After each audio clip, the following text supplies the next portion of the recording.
Nyanyian sunyi dari jalanan Agustus.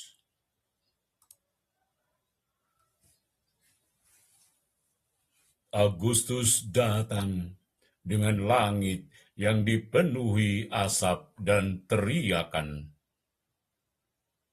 Anak-anak muda turun ke jalan membawa poster dan keberanian.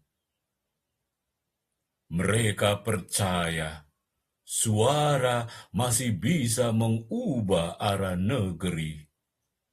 Meski trotoar telah lama hafal bau gas air mata.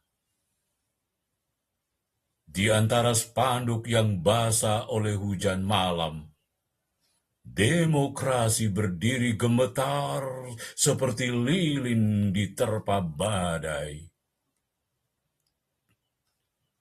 Lalu truk-truk aparat berdatangan seperti gelombang besi, mengangkut ribuan tubuh muda ke ruang-ruang interogasi.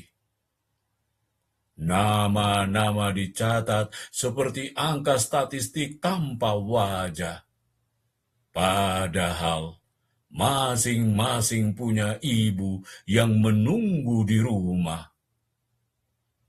Sebagian dituduh perusuh, sebagian disebut provokator. Sementara ketakutan tumbuh diam-diam di dada generasi muda.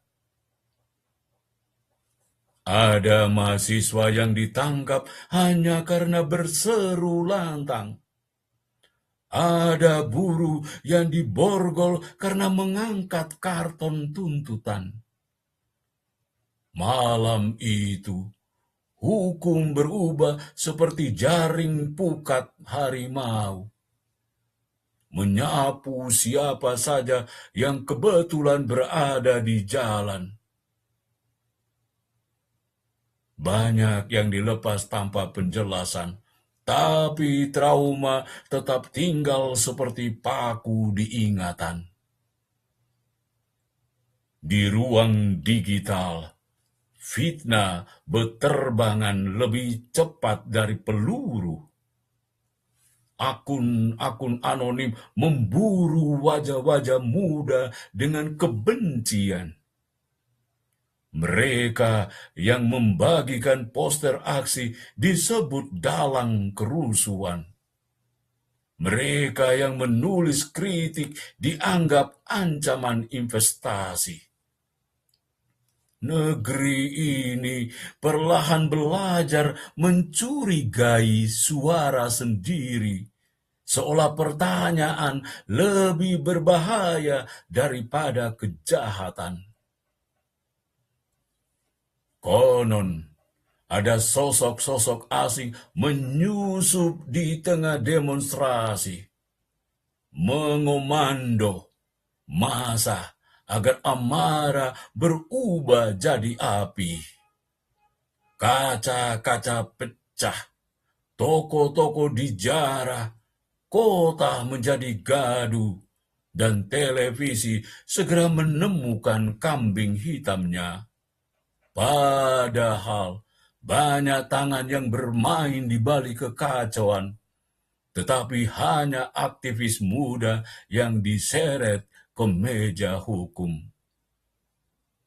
Seorang ibu menangis di depan ruang tahanan yang dingin, membawa nasi bungkus untuk anaknya yang belum pulang berhari-hari.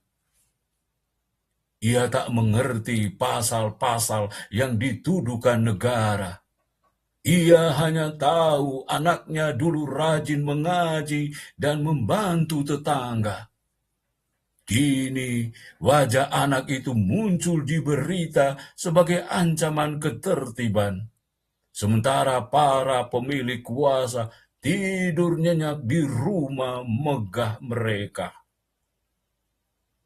Hukum yang seharusnya menjadi pelita bagi keadilan, perlahan berubah menjadi bayangan panjang yang menakutkan.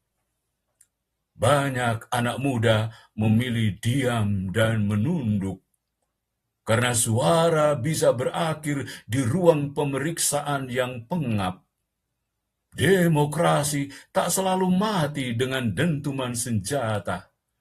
Kadang ia wafat pelan-pelan oleh rasa takut yang dipelihara. Dan pada akhirnya, jalanan kembali lengang seperti biasa. Poster-poster dibersihkan, pagar besi dicat ulang, berita berganti. Namun, sejarah menyimpan gema langkah ribuan orang muda yang pernah percaya negeri ini masih mau mendengar kritik. Jika suatu hari kebebasan benar-benar hilang dari republik ini, barangkali ia telah dikubur diam-diam sejak Agustus yang muram itu.